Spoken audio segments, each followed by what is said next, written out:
유란시아서 4차 개정본 오디오 제195편 오순절 이후 오순절 날 베드로의 설교 결과는 대부분의 사도들이 하늘나라의 복음을 선포하는 데 있어서 미래의 정책과 계획 수립하는 데 결정적인 역할을 하였다. 베드로는 실제로 기독교 교회의 창시자였다. 바울은 기독교의 메시지를 이방인들에게 전했고 그리스인 신자들은 그것을 로마 제국 전역에 퍼뜨렸다. 전통에 얽매이고 제사장 중심인 히브리인들은 한 민족으로서 하나님이 아버지, 인간이 형제라는 예수의 복음과 그리스도의 부활과 승천에 대한 베드로와 바울의 선포, 후대의 기독교도 수용하기를 거부했지만 로마 제국의 나머지 세계는 진보된 기독교의 가르침을 기꺼이 받아들였다. 당시 서양 문명은 지적으로 발달했지만 전쟁에 지쳐 있었고 기존의 모든 종교와 우주 철학에 대해 철저히 회의적이었다. 그리스 문화의 수혜자인 서양 민족들은 과거의 위대한 존경받는 전통을 가지고 있었다. 그들은 철학, 예술, 문학, 정치 발전에서 위대한 업적의 유산을 되새길 수 있었다. 그러나 이러한 모든 성취에도 그들에게는 혼을 만족시키는 종교가 없었다. 그들의 영적 갈증은 여전히 충족되지 않은 채 남아 있었다. 그러한 인간 사회의 무대 위에 기독교 메시지 안에 담긴 예수의 가르침이 갑자기 밀려왔다. 이렇게 서양 민족들의 갈급한 마음에 새로운 삶의 방식이 제시되었다. 이 상황은 오래된 종교 관습과 예수가 세상에 주는 메시지에 대한 새로운 기독교적 해석 사이에 즉각적인 충돌을 야기했다. 이러한 충돌은 결국 새로운 것이 확고히 승리하거나 옛 것이 이기거나 어느 정도의 타협으로 귀결될 수밖에 없다. 역사는 그 투쟁이 타협으로 끝났음을 보여준다. 기독교는 어느 한 민족이 한두 세대 안에 흡수하기에는 지나치게 많은 것을 포괄하려 했다. 그것은 예수가 인간의 혼에게 제시했던 단순한 영적 호소가 아니었다. 기독교는 종교 예식, 교육, 마법, 의술, 예술, 문학, 법률, 정부, 도덕, 성규범, 일부 다처제, 그리고 어느 정도 노예제도까지도 일찍부터 분명한 입장을 취했다. 기독교는 단지 새로운 종교로서 등장한 것이 아니었다. 로마 제국과 동방 세계 전체가 기다리고 있던 무엇이기도 했다. 오히려 새로운 인간 사회 질서로 등장했다. 그것은 곧 시대적인 사회적, 도덕적 충돌을 촉발시켰다. 그리스 철학에 의해 재해석되고 기독교 안에서 사회화된 예수의 이상은 이제 서양 문명의 윤리와 도덕, 그리고 종교 속에 구현되어 있던 인류의 전통에 대담하게 도전하였다. 처음에 기독교는 오직 사회적, 경제적 하층 계층만 개종자로 얻었다. 그러나 2세기 초가 되자 그리스 로마 문화에 뛰어난 이들조차 점점 이 새로운 기독교 신앙의 체제, 곧 삶의 목적과 존재의 목표에 대한 이 새로운 개념으로 전환하고 있었다. 이 유대 기원을 가진 새로운 메시지가 그 발생지에서는 거의 실패했던 반면 어떻게 그렇게 빨리 효과적으로 로마 제국 최고 지성들을 사로잡을 수 있었는가? 기독교가 철학적 종교들과 신비 종파들을 압도하고 승리할 수 있었던 이유는 다음과 같다. 1. 조직력. 바울은 위대한 조직가였으며 그 후계자들은 그가 시작한 속도를 유지했다. 2. 기독교는 완전히 헬라화되었다. 히브리 신학의 핵심뿐 아니라 그리스 철학의 정수를 포용했다. 3. 그러나 무엇보다도 기독교는 새롭고 위대한 이상, 예수 수여 삶의 메아리이자 전 인류를 위한 그의 구원의 메시지를 반영한 것이었다. 4. 기독교의 지도자들은 미트라교와 기꺼이 타협해서 미트라교 추종자들 가운데 상급의 절반이 안티옥 종파로 전향하였다. 5. 마찬가지로 다음 세대와 후일의 기독교 지도자들은 이교도와 그렇게 더 타협했고 그래서 로마의 황제 콘스탄틴까지도 새로운 종교에 설득되었다. 그러나 기독교인들은 이교도들과 영리한 협상을 하여 이교도의 의례적 장엄함을 채택하면서도 이교도가 헬라화된 바울식 기독교 버전을 받아들이도록 강요했다. 그들은 미트라교와의 타협보다 이교도들과 더 유익한 협상을 했지만 그 이전의 타협에서도 그들은 더 큰 승리를 거두었다. 왜냐하면 그들은 페르시아 신비 종교의 심각한 비도덕성과 수많은 비난받을 만한 풍습을 제거하는 데 성공했기 때문이다. 현명했든 그렇지 않았든 초기 기독교 지도자들은 예수의 많은 사상을 보존하고 확산시키기 위해 의도적으로 타협했고 그들은 대단히 성공했다. 그러나 착각하지 말라. 이렇게 타협된 주의 이상은 여전히 그의 복음 안에 잠자고 있으며 결국엔 그 온전한 힘이 세상에 드러날 것이다. 이렇게 기독교가 이교화됨으로 옛 체제는 예식 성지를 지닌 많은 하찮은 승리를 거두었지만 기독교는 다음과 같은 이유로 우위를 점했다. 1. 인간의 도덕에서 새롭고 훨씬 높은 기준이 제시되었다. 2. 세상에 새롭고 크게 확대된 하나님 개념이 제시되었다. 3. 불멸에 대한 희망은 공인된 종교의 확신 속의 일부가 되었다. 4. 나사렛 예수가 갈급한 인간의 혼에게 주어졌다. 예수가 가르친 많은 위대한 진리들은 이 초기의 타협에서 거의 사라졌으며 인자의 삶과 가르침은 바울판 해석으로 바뀌어져 이교화된 이 기독교의 종교 안에 여전히 잠자고 있다. 그리고 기독교는 미처 이교화되기 전에도 먼저 철저히 헬라화되었다. 기독교는 그리스인에게 많은 빚을 지고 있다. 이집트에서 온 그리스인이 니케아 회의에서 아주 용감하게 일어나 예수 수여의 참된 진리의 본질에 대한 개념이 너무 가려져 세상에서 사라질 위기에 처하지 않도록 아주 두려움 없이 막아섰다. 이 그리스인의 이름은 아타나시우스였고 이 신자의 웅변과 논리가 아니었다면 아리우스의 신조가 승리했을 것이다. 1. 그리스인의 영향. 기독교의 헬라화는 사도 바울이 아테네의 아레오바고 의회 앞에 서서 아테네 사람들에게 알지 못하는 신에 대해 말했던 그 중대한 날에 본격적으로 시작되었다. 그곳 아크로폴리스의 그늘 아래에서 이 로마 시민은 갈릴리의 유대 땅에서 시작된 새 종교에 대한 자신의 해석을 이 그리스인들에게 선포했다. 그리스 철학과 예수의 많은 가르침 사이에는 묘하게 유사한 점이 있었다. 그들은 공통된 목표를 가지고 있었다. 둘 다 개인의 해방을 지향했다. 그리스인은 사회적 정치적 해방을, 예수는 도덕적 영적 해방을 지향했다. 그리스인은 정치적 자유로 이끄는 지적 자유주의를 가르쳤고 예수는 종교적 자유로 이끄는 영적 자유주의를 가르쳤다. 이 두 사상이 결합되면서 인간 자유를 위한 새롭고 강력한 대헌장이 형성되었고 그것은 인간의 사회적, 정치적, 영적 자유를 예고했다. 기독교는 주로 두 가지 이유로 존재하게 되었고 경쟁하는 모든 다른 종교를 이기고 승리했다. 1. 그리스 지성인은 유대인에게서조차 새롭고 좋은 개념을 기꺼이 빌렸다.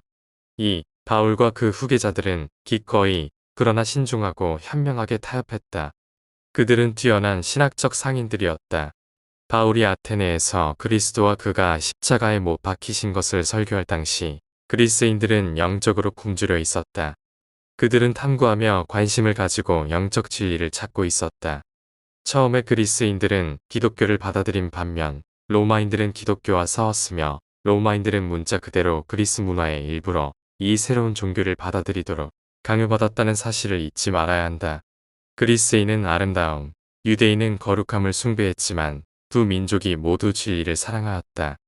수세기 동안 그리스인은 모든 인간 문제, 사회, 경제, 정치, 철학 문제에 대하여 진지하게 생각하고 열심히 토론했지만 종교에 대해서는 논하지 않았다. 소수의 그리스인들만이 종교에 관심을 기울였다. 그들은 자신들의 종교조차 매우 진지하게 받아들이지 않았다. 수세기 동안 유대인은 종교의 마음을 쏟으면서 이러한 다른 분야의 사상을 무시해왔다. 그들은 그들의 종교를 아주 심각하게, 너무나 심각하게 받아들였다.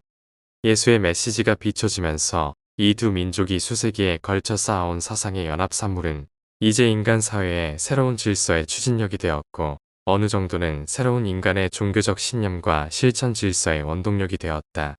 그리스 문화의 영향은 이미 서부 지중해 지역에 침투해 있었으며 알렉산더가 헬레니즘 문명을 근동 세계 전역에 확산시켰을 때 더욱 널리 퍼졌다. 그리스인들은 작은 도시 국가에서 사는 동안 그들의 종교와 정치 체제를 잘 유지했지만 마케도니아 왕이 감히 그리스를 제국으로 확장시켜 아드리아해에서 인더스강까지 뻗어나가자 문제가 시작되었다. 그리스의 예술과 철학은 제국 확장의 과업을 충분히 감당할 수 있었지만 그리스의 정치 행정과 종교는 그렇지 못했다.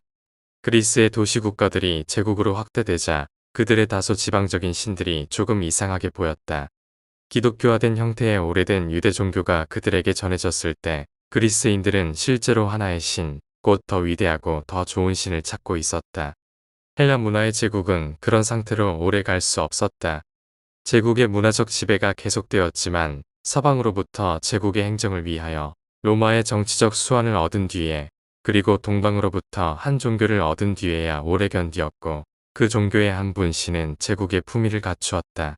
그리스도 이후 1세기에 헬라 문화는 절정에 달했고 그 퇴보가 시작되었다. 학문은 진보했지만 천재성은 쇠퇴하고 있었다. 기독교에서 부분적으로 구체화된 예수의 사상과 이상이 그리스 문화와 학문의 구원의 일부가 된 것은 바로 이때였다. 알렉산더는 그리스 문명의 문화적 선물을 가지고 동방으로 진격했다. 바울은 예수복음의 기독교 버전을 가지고 서방을 공략했다. 그리고 서방 전역에 걸쳐 그리스 문화가 지배한 곳에 헬라화된 기독교가 뿌리를 내렸다. 그럼에도 불구하고 더 참되게 그의 가르침에서 유지되고 있던 예수 말씀의 동방 버전은 아브너의 단호한 태도를 따라 계속되었다. 그것은 결코 헬라화된 버전처럼 진행되지 않았지만 궁극에는 이슬람 운동 속에서 사라졌다. 2. 로마인의 영향. 로마인들은 그리스 문화를 그대로 받아들였고 제비뽑기 통치 대신 대표 정부를 채택했다. 이러한 변화는 기독교에 유리하게 작용했는데 로마가 낯선 언어, 민족, 심지어 종교에 대한 새로운 관용적 태도를 온 서양 세계로 가져왔기 때문이다. 로마에서 기독교인에 대한 초기 박해의 대부분은 불운하게도 오직 그들이 선포한 나라라는 용어 사용 때문이었다. 로마인은 어떤 종교에도 관대했지만 정치적 경쟁에 티가 나는 것은 무엇이나 매우 민감했다. 그래서 대체로 오해 때문에 생긴 이 초기의 박해가 사라졌을 때 종교적 전파를 위한 무대가 활짝 열렸다. 로마인은 정치적 지배에 관심이 있었다. 예술 또는 종교에는 별로 신경 쓰지 않았고 두 가지 모두에 특별히 관대하였다. 동방의 법은 엄격하고 원칙이 없었다. 그리스의 법은 유연하고 예술적이었다. 로마의 법은 기품이 있고 존경심을 일으켰다. 로마의 교육은 전례 없는 강직한 충성심을 낳았다. 초기 로마인은 정치적으로 헌신적이고 숭고하게 몸을 바친 사람들이었다. 그들은 정직하고 열심히 있고 이상에 헌신했지만 그 이름에 걸맞은 종교가 없었다. 그들의 그리스인 선생들이 바울의 기독교를 받아들이도록 설득할 수 있었던 것은 그리 놀라운 일이 아니었다. 로마인은 위대한 민족이었다. 그들이 서양을 지배할 수 있었던 것은 자신을 다스렸기 때문이다. 그토록 비할 데 없는 정직, 헌신, 굳센 자제력은 기독교를 받아들이고 성장시키는데 이상적 토양이 되었다. 이 그리스 로마인들에게는 국가에 정치적으로 헌신한 만큼 제도적인 교회에 영적으로 헌신하는 것도 쉬운 일이었다. 로마는 교회가 국가의 경쟁자로 두려워졌을 때만 교회와 싸웠다. 로마는 자국의 철학이나 토착 문화가 거의 없었기 때문에 그리스 문화를 자기 것으로 받아들여 과감하게 그리스도를 도덕적 철학으로 채택했다. 기독교는 로마의 도덕적 문화가 되었지만 새로운 종교를 대대적으로 받아들인 사람들에게 영적 성장의 개인적 체험의 의미에서 종교가 되었다고 할 수 없다. 참으로 많은 사람들은 이러한 국가 종교의 표면 아래를 꿰뚫고 들어가 헬라화되고 이교화된 기독교 안에 잠재해 있던 진리들의 숨은 의미 속에서 자기 혼을 위한 참된 가치를 발견하였다. 금욕주의자와 그가 주장한 자연과 양심에 대한 강력한 호소는 로마가 적어도 지적 차원에서 그리스도를 받아들일 준비를 더 잘 갖추게 했다. 로마인은 성품과 훈련으로 보면 법률가였다. 심지어 자연의 법칙도 존경했다. 이제 기독교 안에서 로마인은 자연 법칙에 있는 하나님의 법칙을 깨달았다. 키케로와 베르길리우스를 배출한 민족은 바울의 헬라화된 기독교에 적합한 사람들이었다. 그래서 이 로마화된 그리스인은 유대인과 기독교인 모두에게 그들의 종교를 철학화하고 그 사상을 조정하고 그 이상을 체계화하며 종교적 실천을 현재의 삶의 흐름에 적응하도록 강요했다. 이 모두는 히브리 성서가 그리스어로 번역되고 후일의 신약이 그리스어로 기록됨으로써 크게 촉진되었다. 유대인과 많은 다른 민족과 달리 그리스인은 오랫동안 불멸, 죽은 뒤에 잠정적으로 생존한다는 것을 믿어왔고 이것이 예수 가르침의 그 핵심이었기에 기독교가 그들에게 강한 매력을 갖게 되리라는 것은 분명한 일이었다. 그리스 문화와 로마 정치의 연이은 승리는 지중해의 지역을 하나의 제국으로 통합하여 하나의 언어와 문화로 서양 세계가 유일신을 받아들이도록 준비시켰다. 유대교는 이 신을 제공했지만 유대교는 로마화된 그리스인에게 종교로 받아들여지지 않았다. 필로는 그리스인들의 거부감을 완화하는 데 도움을 주었지만 기독교는 그들에게 더 좋은 유일신 개념을 제시했고 그들은 이를 기꺼이 받아들였다. 3. 로마 제국 밑에서 로마의 정치 통치가 확립되고 기독교가 전파된 후 기독교인들은 그들 자신이 위대한 종교적 개념인 한 분, 하나님이 함께한다는 것을 발견했지만 로마 제국에는 이 개념이 없었다. 그리스 로마인은 큰 제국을 가졌지만 제국 숭배와 영적 통합을 위한 적합한 종교적 개념을 제공한 신이 없었다. 기독교인들은 제국을 받아들였다. 제국은 기독교를 채택했다.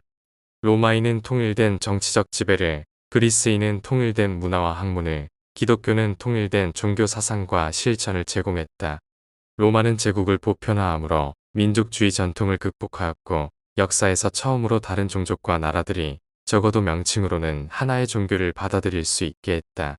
금욕주의자의 활기 있는 가르침과 구원을 준다는 신비종파의 약속 사이에 큰 싸움이 있었을 때 기독교는 로마에서 인기를 얻게 되었다.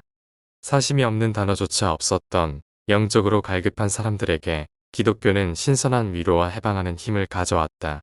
기독교에 가장 큰 힘을 실어준 것은 기독교 신자들이 봉사의 삶을 사는 방식, 심지어 초기 박해 시기 동안에 그들의 믿음을 위해 죽었던 방식이었다. 그리스도가 아이들을 사랑한 것에 관한 가르침은 즉시 원하지 않는 아이, 특히 여자 아기들을 죽음에 내버려 두는 널리 퍼진 관습의 종지부를 찍었다. 기독교 예배의 초기 방식은 대부분 유대인 회당에서 미트라교 의식에 의해 수정되었고 후일에는 많은 이교적 의식이 추가되었다. 초대 기독교 교회의 중추는 유대교로 개종한 그리스인 기독교인들이었다. 그리스도 이후 2세기는 전 세계 역사에서 좋은 종교가 서양 세계에서 발전하기에 가장 좋은 때였다. 1세기의 기독교는 투쟁과 타협으로 뿌리를 내리고 빨리 퍼지려고 자체를 준비했다. 기독교는 황제를 받아들였다. 나중에 황제는 기독교를 채택했다.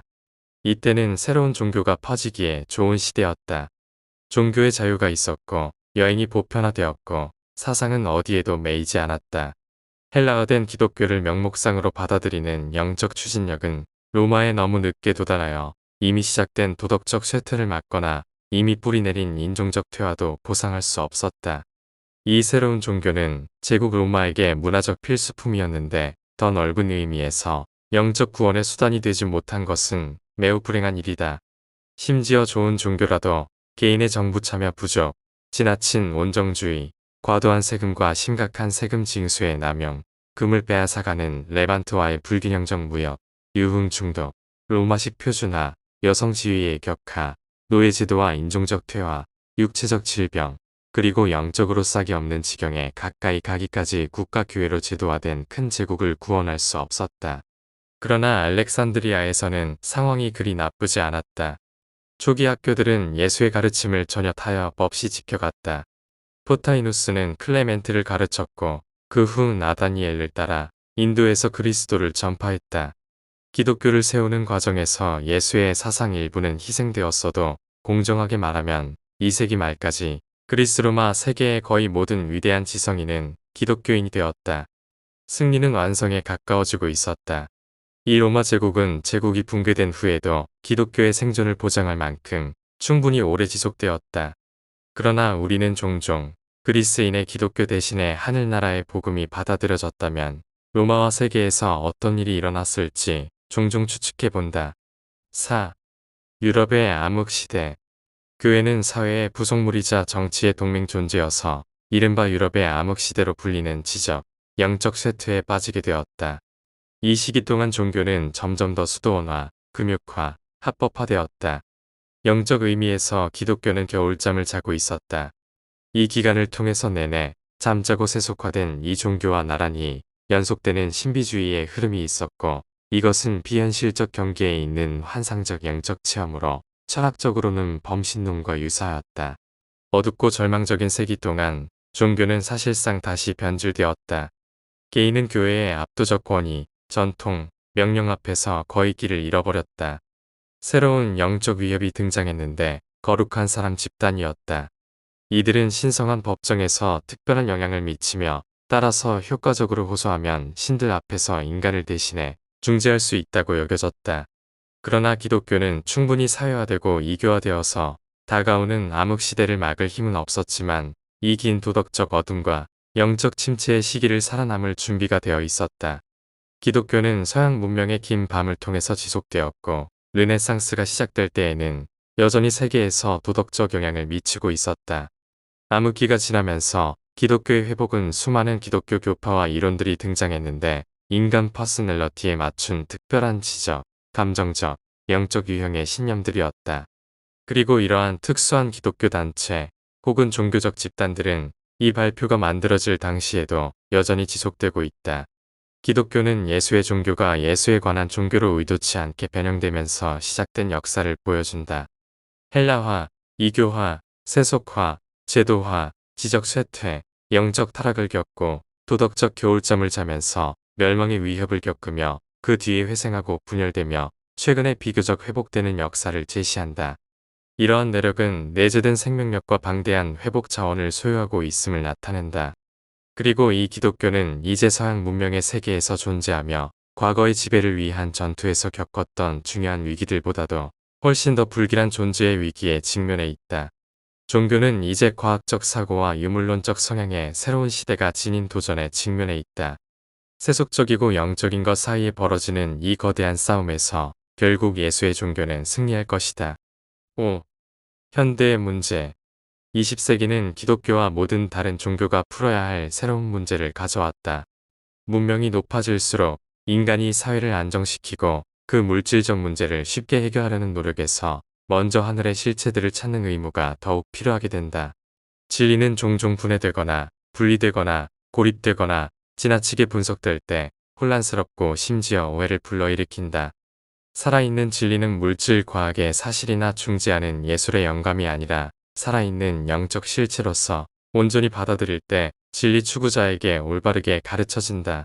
종교는 인간에게 그의 신성하고 영원한 운명을 계시하는 것이다. 종교는 순전히 개인적인 영적 체험이며 인간의 다른 고차원적인 사고 형태와 항상 구별되어야 한다. 예를 들어 1. 물질적 실체에 대한 인간의 논리적 태도 2. 아름다움과 추함을 대비시키는 인간의 미적 감상 3. 인간의 사회적 책임과 정치적 의무에 대한 윤리적 인식 4. 심지어 인간의 도덕 감각조차도 그 자체로는 종교적이지 않다. 종교는 우주에서 믿음, 신뢰, 확신을 불러일으키는 가치를 찾기 위해 계획되어 있다. 종교는 결국 예배에 이른다. 종교는 혼을 위해 마인드가 발견한 상대적인 가치와 대조되는 최고의 가치를 찾아낸다. 이러한 초인적 통찰은 오직 진정한 종교적 체험을 통해서만 얻을 수 있다. 영적 실체에 기반한 도덕성 없는 사회의 체계는 중력이 없는 태양계보다 더 유지될 수 없다. 육체 안에 짧은 삶을 살면서 혼 속에 잠재된 호기심이나 모험심을 모두 만족시키려고 하지 말라. 인내하라. 값싼 타락한 모험에 빠지려는 유혹에 굴복하지 말라. 너의 에너지를 다스리고 열정을 억제하라. 평온함을 유지하며 끝없는 진보적인 모험과 흥미진진한 발견의 위대한 전개를 기다리라. 인간의 기원에 대한 혼란 속에서도 영원한 운명을 잊지 말라. 예수가 어린아이들조차 사랑하였고 인간 퍼스널러티의 큰 가치를 영원히 명확히 하였다는 것을 잊지 말라. 세상을 볼 때 너희가 보는 악의 검은 조각들이 궁극의 선의 하얀 배경에 비춰져 있음을 기억하라. 너희는 단지 악의 검은 배경에 초라하게 드러나는 선의 하얀 조각들만을 보는 것이 아니다. 이렇게 많은 선한 진리를 퍼뜨리고 선포할 것이 많은데 사람들이 왜 세상에 존재하는 악에 그렇게 집착해야만 하는가? 진리의 영적 가치들이 지닌 아름다움은 악이라는 현상보다 훨씬 더 즐겁고 인간을 고귀하게 만든다. 현대 과학이 실험 기법을 추구하는 것과 같이 종교에서 예수는 체험의 방법을 주장하고 실천했다. 우리는 영적 통찰의 인도를 통해 하나님을 찾지만 이 통찰에 접근하는 방법은 아름다움에 대한 사랑, 진리 추구, 의무의 충성, 신성한 선을 높이는 것이다. 그러나 이 모든 가치 가운데서 사랑은 참된 깨우침으로 이끄는 진정한 안내자이다. 6. 물질주의. 과학자들은 의도치 않게 인류를 물질주의적 혼란으로 몰아넣었다. 그들은 시대의 도덕적 자산에 대해 무분별한 요구를 시작했지만 인간 체험의 이 은행은 방대한 영적 자원을 보유해서 이 모든 요구를 감당할 수 있다. 오직 무분별한 사람들만이 인간의 영적 자산에 대해 혼란에 빠진다. 물질주의적 세속적 혼란이 지나고 나면 예수의 종교가 파손되지 않은 것이 드러날 것이다. 하늘나라의 영적 은행은 예수의 이름으로 꺼내 쓰는 모든 사람에게 믿음과 소망을 주고 도덕적 안전을 줄 것이다. 물질주의와 예수의 가르침 사이에 겉으로 보이는 갈등이 무엇이든 미래의 시대에서 예수의 가르침은 반드시 완전히 승리할 것을 확신할 수 있다. 실제로 참된 종교는 과학과 어떤 논쟁에도 휘말릴 수 없다.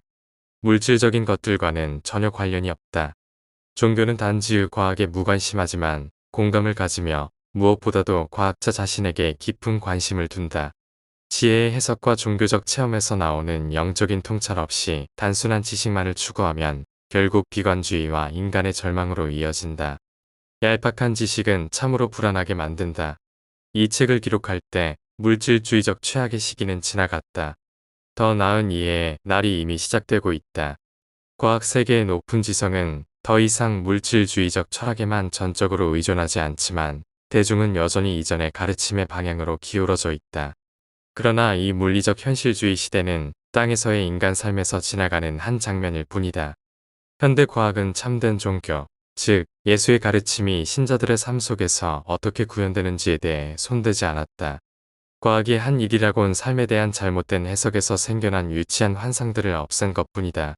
과학은 땅에서 사는 인간의 삶과 관련하여 양적 체험이고 종교는 질적 체험이다. 과학은 현상들을 다루고 종교는 기원, 가치, 목표를 다룬다. 물리적 현상에 대한 원인을 설명하려는 시도는 궁극적인 것들에 대한 무지를 고백하는 것이며 결국 과학자는 그를 처음으로 이끈 원인인 파라다이스의 우주 아버지에게로 다시 돌아가게 된다. 기적의 시대에서 기계 시대로의 급격한 전환은 인간에게 완전히 혼란을 안겨주었다. 기계주의의 거짓 철학들이 보여주는 교활함과 솜씨는 그들이 주장하는 기계적 주장들을 스스로 부정한다. 물질주의자의 지성이 보이는 영리한 운명론은 우주가 맹목적이고 목적 없는 에너지 현상에 불과하다는 그의 주장을 스스로 반박한다. 소위 교육받은 이들의 기계론적 자연주의와 거리의 평범한 사람들이 보이는 생각 없는 세속주의는 둘 다 오직 물질에만 관심을 둔다. 이들은 영적 본질의 참된 가치, 근거, 만족감이 전혀 메말라 있으며 또한 믿음, 희망, 영원한 확신도 결여되어 있다. 현대 삶의 큰 문제 중 하나는 인간이 영적 명상과 종교적 헌신을 위한 시간을 찾을 만큼 여유가 없다고 생각하는 것이다. 물질주의는 인간을 혼이 없는 자동인형으로 축소시키며 감정이나 의미가 없는 기계적 구조의 수학적 공식 안에서 무력하게 자리를 찾는 산술 기호로 만든다. 그러나 최고의 수학자가 없이 이 방대한 수학적 우주는 어디에서 왔을까? 과학은 물질의 보존을 설명할 수 있지만 종교는 인간 혼의 보존을 확증한다. 종교는 인간이 영적 실체와 함께 영원한 가치를 체험하는 것에 관련이 있다. 오늘날 물질주의적 사회학자는 한 공동체를 조사하고 보고서를 쓴 뒤 사람들을 처음 상태 그대로 놔둔다. 1900년 전 배우지 못한 갈릴리 사람들은 예수가 자신의 생명을 인간의 내적 체험을 위해 영적으로 기여한 모습을 보고 나가서 로마 제국 전체를 뒤집어 놓았다. 그러나 종교 지도자들이 현대인을 중세시대의 나팔 소리로 영적 전투에 부르려고 할 때 큰 실수를 한다. 종교는 새로운 시대에 맞는 구호를 제공해야 한다. 민주주의나 다른 어떤 정치적 만병통치약도 영적 진보를 대체할 수 없다. 거짓 종교는 현실 도피를 나타낼 수 있지만 예수는 그의 복음에서 인간을 영적 진보의 영원한 실체로 나아가는 입구로 인도했다. 마인드가 물질에서 나왔다. 라고 말하는 것은 아무것도 설명하지 못한다. 만약 우주가 단순히 기계적이고 마인드를 물질적 기능으로 본다면 우리는 어떤 현상에 대해서도 두 가지 다른 해석을 내놓지 않았을 것이다. 진리, 아름다움, 선의 개념은 물리학이나 화학에 내재되어 있지 않다. 기계는 진리를 모르며 알 수도 없고 의를 위한 갈망, 선을 소중히 여기지도 않는다. 과학은 물리적일 수도 있지만 진리를 헤아리는 과학자의 마인드는 동시에 물질을 초월한다. 물질은 진리를 알지 못하고 물질은 자비를 사랑하거나 영적 실체를 기뻐할 수도 없다.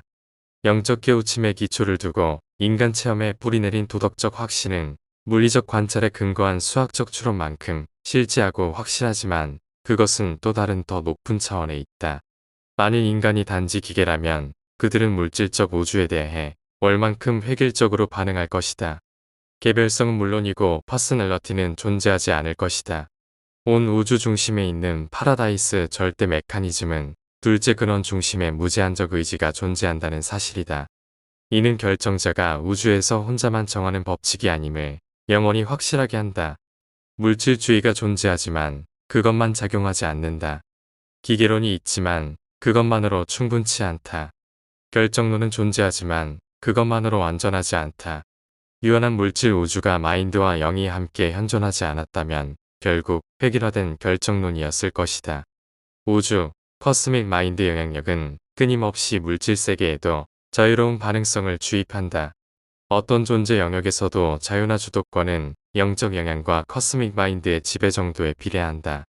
즉, 인간 체험에서 아버지의 뜻을 행하는 실제 정도와 일치한다.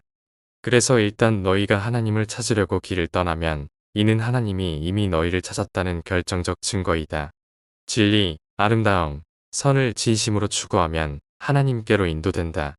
모든 과학적 발견은 우주에서 자유와 균일성 둘 다를 입증한다. 발견자는 발견할 자유가 있었다. 발견된 것은 실제적이며 명백하게 균일하지 않았다면 그것은 한 물질로서 알려질 수 없었을 것이다. 7. 물질주의의 취약성. 물질적 사고를 가진 인간이 기계론적 우주와 같은 취약한 이론들 때문에 참된 종교의 개인적 체험이 주는 방대한 영적 자원을 빼앗기도록 허용하는 것은 얼마나 어리석은가. 사실은 진정한 영적 믿음과 결코 충돌하지 않는다. 이론은 그럴 수 있다.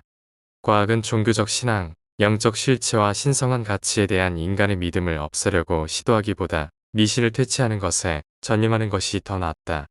종교가 인간을 위해 영적으로 하는 것처럼 과학은 물질적으로 해야 한다. 삶의 지평을 넓히고 그의 퍼스널리티를 확장하는 것이다. 참된 과학은 참된 종교와 오래 다툴 수 없다. 과학적 방법은 물질적 탐구와 물리적 성취를 측정하는 지적 척도일 뿐이다. 그러나 그것이 물질적이고 온통 지적이기 때문에 영적 실체와 종교적 체험을 평가하는 데는 전혀 무익하다. 현대 기계론자의 모순은 이렇다. 만약 이 우주가 단지 물질적일 뿐이고 인간이 그저 기계일 뿐이라면 그런 인간은 자신이 기계라는 것을 전혀 인식할 수 없다. 마찬가지로 그런 기계 인간은 물질 우주가 존재하는 사실조차 전혀 의식하지 못할 것이다. 기계과학의 물질적인 낙심과 절망은 바로 그 물질을 초월한 통찰이 잘못되고 스스로 모순되는 물질적 우주 개념들을 만들어내는 그런 과학자의 마인드에 영이 깃든다는 사실을 인식하지 못했다.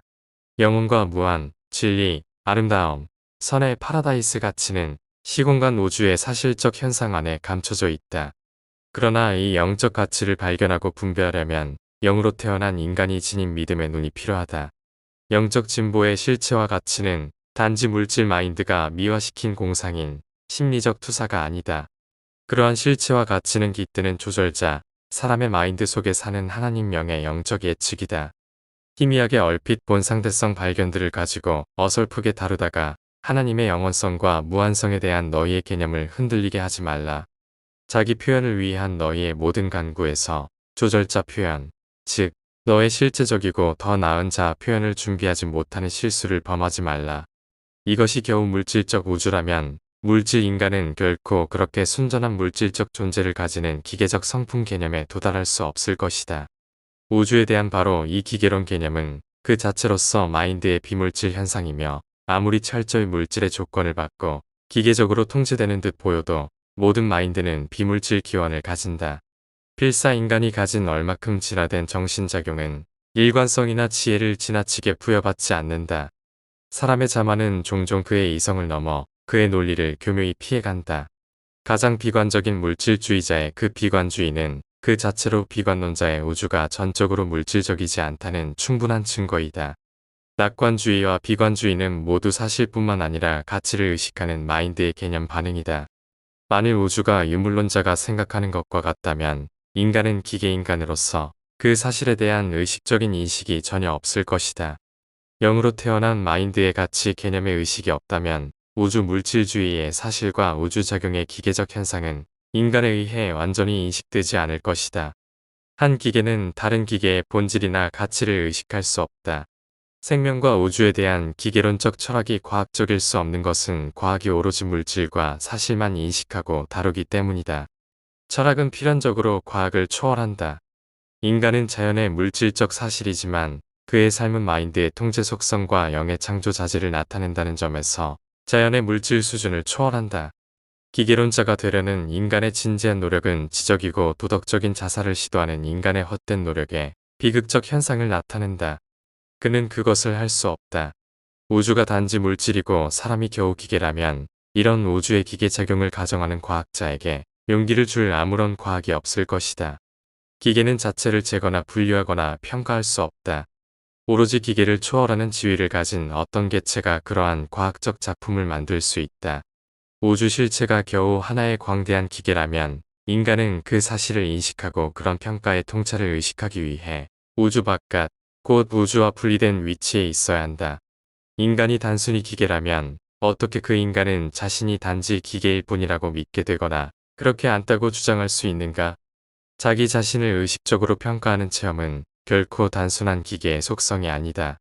자의식하고 기계론자로 공언한 사람 자체가 기계론에 대한 가장 훌륭한 반박이다. 만약 물질주의가 사실이라면 자기의식을 가진 기계론자는 존재할 수 없다. 또한 누군가가 비도덕적 행위를 하기 위해서는 먼저 도덕적 존재여야 한다는 것도 진리다. 물질주의, 바로 그 주장조차 그러한 교리를 단정하려는 초물질적 의식의 마인드를 전제한다. 기계는 쇠퇴할 수는 있어도 진보할 수는 없다. 기계는 생각, 창조, 꿈, 열망, 이상화, 진리에 대한 갈망, 의에 대한 갈증이 없다. 기계는 다른 기계를 섬기려는 열정으로 삶을 동기화하지도 않으며 영원한 진보라는 목표를 위해 하나님을 찾고 그분과 닮고자 노력하는 고귀한 과제를 선택하지도 않는다. 기계는 결코 지적, 감정적, 미학적, 윤리적, 도덕적 또는 영적 성향도 없다. 예술은 인간이 기계론적이지 않다는 것을 증명하지만 인간이 영적으로 불멸 존재임을 증명하지 않는다. 예술은 물질 인간과 영적 인간 사이에 끼어있는 필사모론시의 영역이다. 신은 물질적 실체들에서 영적 가치로 탈출하려는 노력이다. 높은 문명에서 예술은 과학의 인간미를 더하고 한편 참된 종교, 영적이고 영원한 가치에 대한 통찰에는 예술의 혼을 불어넣는다.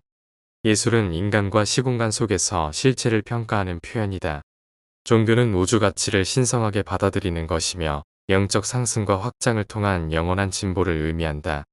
시간 속의 예술은 영원히 시간의 실체적 그림자로 비춰주는 신적 기준, 영적 표준에 무감각해질 때에만 위험하다. 참된 예술은 삶의 물질적인 것들을 효과적으로 다룬다. 종교는 삶의 물질적 사실들을 숭고하게 변화시킨다. 그리고 종교는 결코 예술에 대한 영적 평가를 멈추지 않는다. 자동기계가 자동주의 철학을 품을 수 있다고 가정하다니 얼마나 어리석은 일인가. 다른 동료 자동기계에 대한 그런 개념을 스스로 형성한다고 가정하다니 얼마나 어처구니 없는가. 물질적 우주에 대한 어떤 과학적 해석도 과학자를 마땅히 인정하지 않는다면 가치가 없다. 예술에 대한 어떤 감상도 예술가를 인정하지 않는다면 진정한 것이 아니다. 도덕에 대한 평가도 도덕가를 제외시키면 의미가 없다. 철학에 대한 인정도 철학자를 무시한다면 교훈적이지 않다. 종교는 바로 그 체험 속에서 하나님을 찾고 그분을 알기 위해 노력하는 종교가의 실제 체험 없이는 존재할 수 없다. 마찬가지로 우주들의 우주 또한 그것을 창조하고 끊임없이 관리하는 무한하신 하나님 스스로 계시는 이가 없으면 아무런 의미가 없다. 기계론자, 인본주의자는 물질의 흐름과 함께 흘러가는 경향이 있다. 이상주의자와 심령주의자는 에너지 흐름의 과정, 겉보기에 순전히 물질적 과정을 수정하려고 지능과 활력을 가지고 감히 노를 젓는다. 과학은 마인드의 수학에 의해 움직인다. 음악은 감정의 리듬을 표현한다. 종교는 혼이 시공간에서 무한에 높고 영원한 멜로디와 조화를 이루며 만들어내는 영적 리듬이다. 종교적 체험은 인간 삶에서 참으로 수학을 초월하는 무엇이다. 언어에서 알파벳은 물질주의의 기계 구조를 나타내지만 수천 가지 생각, 위대한 사상, 고귀한 이상들, 즉 사랑과 증오, 용기와 비겁을 표현하는 단어들은 물질 법칙과 영적 법칙 둘 다에 의해 규정된 마인드가 수행하는 작용을 나타낸다. 이 작용은 퍼스널리티 의지 주장의 방향 지워지고 타고난 상황적 자질에 제한된다. 우주는 과학자가 발견하고 과학으로 여기게 되는 법칙, 메커니즘, 균일적인 것들이 아니다. 오히려 그것은 우주 현상들을 관찰하고 창조의 물질적 측면에 있는 기계적 단계들 속에 내재된 수학적 사실들을 분류하는, 탐구하고 사유하며 선택하고 창조하는 결합하고 구별하는 과학자와 더 비슷하다. 또한 우주는 예술가의 예술과 같지 않다. 오히려 물질 세계를 초월하여 영적 목표를 이루려 노력하는, 열망하고 꿈꾸며 전진하는 예술가와 같다.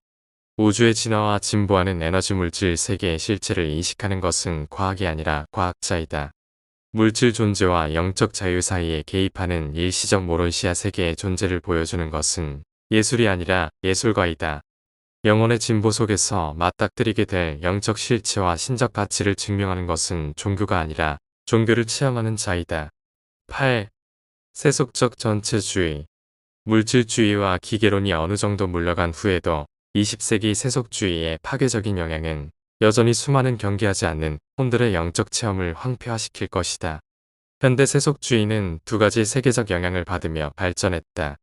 세속주의의 아버지는 19세기와 20세기, 이른바 과학, 무신론적 과학인 신을 부정하는 편협한 태도였다. 현대 세속주의의 어머니는 중세의 전체주의적인 기독교 교회였다. 세속주의는 제도화된 기독교회가 서양 문명을 거의 완전히 지배한 것에 대한 반발로 시작되었다. 이 계시가 전해진 당시 유럽과 미국의 지적, 철학적 분위기는 명백히 세속적이고 인본주의적이었다. 서양 사상은 300년 동안 점차 세속화되었다. 종교는 점점 더 명목상의 영향력만 가지며 대체로 의식을 치르는 행사였다. 서양 문명의 대다수의 기독교인들은 의도치 않게 실제 세속주의자들이 되었다. 서양 사람들의 사고와 삶을 전체주의적인 교회 지배에 쇠약한 영향에서 벗어나게 하려면 강력한 힘과 거대한 영향력이 필요했다. 세속주의는 교회 통제의 결속을 깨뜨렸고, 이제는 세속주의가 현대인의 마음과 사고를 지배하는 신이 없는 새로운 형태의 지배를 확립하려고 위협하고 있다. 정치적 전체주의 국가는 과학적 물질주의와 철학적 세속주의의 직계산물이다. 세속주의는 교회의 지배에서 인간을 해방시키는 순간 인간을 정치적, 경제적 노예로 전락시키는 전체주의 국가의 속박으로 팔아넘긴다. 물질주의는 하나님을 부정하고 세속주의는 아예 하나님을 무시한다. 적어도 초기의 태도는 그랬다. 최근 세속주의는 더 공격적인 태도를 취하며 한때 저항했던 종교의 전체주의적 속박을 대신하려고 한다. 20세기 세속주의는 인간이 하나님을 필요로 하지 않는다고 주장한다. 그러나 조심하라. 신이 없는 인간 사회 철학은 불안, 적대감, 불행, 전쟁, 그리고 세계적인 재앙으로 이어질 뿐이다. 세속주의는 결코 인류에게 평화를 가져올 수 없다. 인간 사회에서 아무것도 하나님을 대신할 수 없다. 그러나 잘 기억하라. 교회의 전체주의에 대한 세속적 반란이 가져온 유익한 성과를 쉽게 포기하지 말라. 오늘날 서양 문명의 세속적 반란의 결과로 많은 자유와 만족을 누리고 있다. 세속주의의 큰 실수는 이것이다. 종교적 권위에 의한 삶의 완전한 통제로부터 해방을 얻은 후에 세속주의자들은 더 나아가서 바로 하나님에게 때때로 말없이 때때로 드러내놓고 반란을 시작한 것이다. 세속주의의 반란 덕분에 미국의 산업주의의 놀라운 창의성과 서양 문명의 전례 없는 물질적 진보가 이루어졌다. 그리고 세속주의의 반란이 너무 지나쳐 하나님과 참종교를 잊어버렸기 때문에 그 뒤에는 예기치 못한 결과로 세계대전과 국제적인 불안정이 따랐다. 현대의 세속주의 반란의 축복인 관용, 사회봉사, 민주정부, 시민의 자유를 누리기 위해 하나님에 대한 믿음을 희생할 필요는 없다. 세속주의자들이 과학을 촉진하고 교육을 발전시키기 위해 참종교를 적대시할 필요는 없었다. 그러나 세속주의만이 최근의 생활 향상의 모든 성과의 유일한 원인은 아니다. 20세기의 성과 뒤에는 과학과 세속주의뿐만 아니라 나사렛 예수의 삶과 가르침에 의한 알려지지 않고 인식되지 않은 영적 작용도 존재한다. 신과 종교가 없는 과학적 세속주의는 그 힘을 조율하고 서로 다른 이해관계, 인종, 민족주의를 조화시킬 수 없다. 이 세속적 인간 사회는 그 물질적 성취에도 불구하고 서서히 무너지고 있다. 이 붕괴를 저지하는 주요한 응집력은 민족주의이다. 민족주의는 세계 평화의 주요 장애물이다. 세속주의의 본질적인 약점은 정치와 권력을 위해 윤리와 종교를 버리는 것이다. 하나님이 아버지인 것을 무시하거나 부정하면서 사람의 형제 사랑을 확립할 수 없다. 세속적인 사회적, 정치적 낙관주의는 환상일 뿐이다. 하나님 없이 자유와 해방, 재산과 부유함이 평화로 이끌지 않는다. 과학, 교육, 산업, 사회의 완전한 세속화는 오직 재앙으로 이어질 수 있다. 20세기 3분의 1 초기 동안 유란시아인들은 그때까지의 그리스도인 섭리시대 전체 동안에 죽임당한 사람보다 더 많은 사람을 죽였다. 그리고 이것은 겨우 유물론과 세속주의의 비참한 수학의 시작일 뿐이다. 더 끔찍한 파괴가 아직 오직 않았다. 9. 기독교의 문제. 너희의 영적 유산, 세기를 거슬러 흐르는 진리의 강을 간과하지 말라. 물질주의적이고 세속적인 시대의 황량한 시기에도 그 진리는 여전히 흐르고 있다. 과거 시대의 미신적인 교리들을 벗어나기 위한 모든 노력 속에서 영원한 진리를 굳게 붙잡으라. 인내하라. 현재의 미신에 대한 반란이 끝난 후 예수 복음의 진리는 영광스럽게 지속되어 새로운 더 나은 길을 비출 것이다. 그러나 이교화되고 사회화된 기독교는 순수한 예수의 가르침과 새로이 접촉할 필요가 있다. 기독교는 땅에서 사신주의 삶에 대한 새로운 비전이 부족하여 시들고 있다. 예수 종교에 대한 새롭고 더 완전한 계시는 물질주의적 세속주의 제국을 정복하고 기계론적 자연주의의 세계 지배를 뒤엎을 운명이다. 유란시아는 이제 사회적 재조정, 도덕적 각성, 영적 깨달음에 가장 놀랍고 매혹적인 시대에 이르는 그 기로에서 떨고 있다. 예수의 가르침은 크게 수정되었어도 출현 당시의 신비종파, 암흑시대의 무지와 미신에서 살아남았으며 지금도 20세기의 물질주의, 기계론, 세속주의를 서서히 이기고 있다. 이러한 큰 시험과 패배의 위협이 있는 시기야말로 언제나 위대한 계시의 시기이다. 종교는 새로운 지도자를 필요로 한다. 예수와 그에 비할 데 없는 가르침에 전적으로 의지할 용기를 가진 영적인 남녀가 필요하다. 만약 기독교가 사회적이고 물질적인 문제에만 몰두하고 그들의 영적인 사명을 소홀히 한다면 영적인 부흥은 예수의 종교를 온전히 따르며 인간의 영적 재생을 위해 헌신할 새로운 가르침의 지도자들이 등장할 때까지 기다려야 한다. 그때 이러한 영적으로 태어난 혼들이 세계의 사회적, 도덕적, 경제적, 정치적 재조직을 위한 지도력과 영감을 신속히 제공할 것이다. 현대시대는 사실과 일치하지 않고 진리, 아름다움, 선에 대한 가장 높은 개념과 조화되지 않는 종교를 받아들이기를 거부할 것이다. 오늘날 왜곡되고 타협된 기독교의 참된 근원적 기초인 예수의 실제 생애와 가르침을 재발견해야 할 때이다. 원시인은 종교적 두려움으로 미신적인 속박 속에서 살았다. 현대 문명인들은 강한 종교적 신념에 지배당하는 것을 두려워한다. 사고하는 인간은 항상 종교에 사로잡히는 것을 두려워했다. 강력하고 감동적인 종교가 그를 지배하려고 위협할 때 그는 반드시 이를 합리화하고 전통화하며 제도화하려고 시도하여 그 종교를 통제하려 한다. 그러한 과정에 의해 계시된 종교조차도 인간에 의해 만들어지고 지배당하게 된다. 현대의 지적인 남녀들은 예수의 종교가 그들에게 그들과 함께 어떤 영향을 미칠지 두렵기 때문에 회피한다. 그러한 모든 두려움에는 충분한 근거가 있다. 예수의 종교는 실제로 신자들을 지배하고 변화시키며 사람이 하늘에 계신 아버지의 뜻을 구하고 인간 형제를 위한 이타적인 봉사에 헌신하도록 삶의 에너지를 요구한다. 이기적인 남녀는 필사 인간에게 일찍이 제공된 가장 큰 영적 보물조차도 그렇게 큰 값을 치르려 하지 않는다. 어리석고 기만적인 이기심의 추구에 뒤따르는 슬픈 실망에 충분히 환멸을 느끼고 결실 없는 형식화된 종교를 발견하고 나서야 그는 전적으로 하늘나라 복음, 즉 나사렛 예수의 종교에 의지하게 될 것이다. 세상은 더 많은 직접적인 종교가 필요하다. 기독교, 20세기의 최고의 종교조차 예수에 관한 종교일 뿐 아니라 대체로 인간이 간접적으로 체험하는 종교이기도 하다.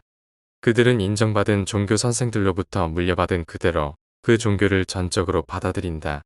땅에서 정말로 산 그대로 예수를 보고 생명을 주는 그의 가르침을 직접 알 수만 있다면 세상이 얼마나 큰 깨달음을 얻을까. 아름다움에 대한 묘사가 구경하는 것만큼 감동을 줄 수 없는 것처럼 교리의 말씀도 하나님의 존재를 아는 체험처럼 사람의 혼에 영감을 줄 수 없다.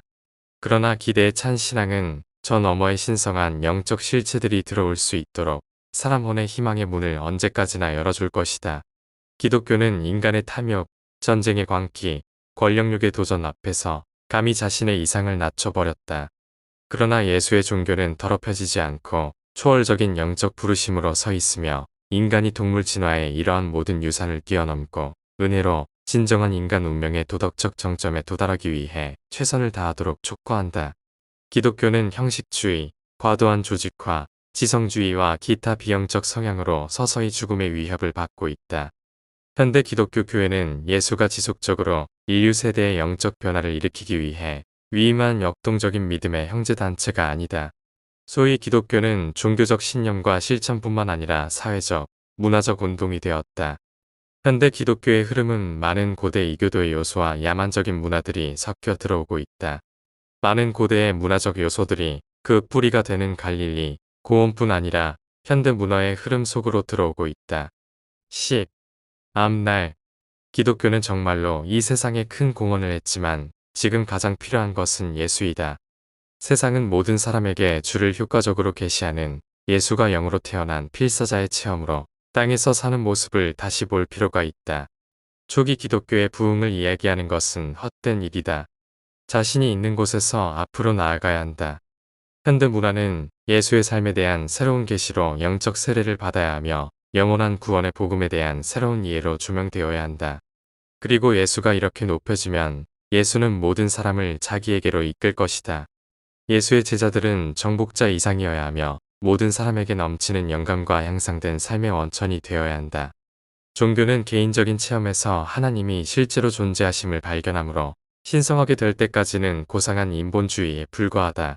땅에서 예수의 삶은 아름다움과 숭고함, 인간성과 신성, 단순성과 독특성은 사람을 구원하고 하나님을 계시하는 너무도 인상적이고 매혹적인 모습을 제시하기 때문에 모든 시대의 신학자들과 철학자들은 사람의 형태로 이루어진 이처럼 초월적인 하나님의 수요로부터 감히 신조들을 만들거나 영적 속박의 신학체계를 만들어내려는 이를 효과적으로 제지받아야 할 것이다.